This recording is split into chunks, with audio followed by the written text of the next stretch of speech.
ఆగస్టులో కురిసిన వర్షాలకి ఉత్తర భారత విలవిలలాడిపోయింది. తెలంగాణలోని కొన్ని జిల్లాలు ఇప్పటికీ కోలుకోకుండా నీటిలోనే నానుతున్నాయి. అయితే ఇది జస్ట్ ట్రైలర్ పార్టేనని, అసలు సినిమా సెప్టెంబర్లో ఉండబోతోందని ఐఎండీ హెచ్చరికలు జారీ చేసింది.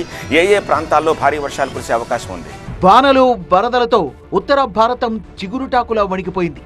వరదలు సృష్టించిన బీభత్స కాండకు ఊళ్లకు ఊళ్లే తుడిచిపెట్టుకుపోయాయి. అయితే ఇంకా ముప్పు తొలగలేదని, ఆగస్టు కంటే సెప్టెంబర్లో క్లౌడ్ బరస్టులు ఊహించని పెను విపత్తుల్ని సృష్టిస్తాయని భారత వాతావరణ విభాగం హెచ్చరించింది. ఆగస్టులో సాధారణం కంటే ఎక్కువ వర్షపాతం నమోదైంది. సెప్టెంబర్లో సగటు వర్షపాతం 167.9 మిల్లీమీటర్లు. కానీ ఈ ఏడాది సాధారణం కంటే 109% అధికంగా ఉంటుందని వాతావరణ విభాగం అంచనా వేసింది. చాలా ప్రాంతాల్లో అధిక వర్షపాతం నమోదవుతుందని వాతావరణ శాఖ హెచ్చరించింది. ముఖ్యంగా ఉత్తరాఖండ్ లో అనేక నదులు ఉప్పొంగి నగరాలు కొట్టుకుపోవచ్చని ఆందోళన వ్యక్తం చేసింది. ఉత్తరాఖండ్ లో ఫ్లాష్ ఫ్లడ్స్ వస్తాయని హెచ్చరించింది. ఐఎండీ అంచనాల ప్రకారం ఉత్తరాఖండ్ తో పాటు దక్షిణ హర్యానా, ఢిల్లీ, ఉత్తర రాజస్థాన్, ఛత్తీస్గఢ్, మహానది ఎగువ పరివాహక ప్రాంతాలు, సెంట్రల్ ఇండియాలో భారీ వర్షపాతం నమోదు కావచ్చని, అనేక చోట్ల ఫ్లాష్ ఫ్లడ్స్, ల్యాండ్ స్లైడ్స్ ఏర్పడతాయని హెచ్చరించింది. లోతట్టు ప్రాంతాలు నిత్యం అప్రమత్తంగా ఉండాలని ఐఎండీ హెచ్చరికల్ని జారీ చేసింది.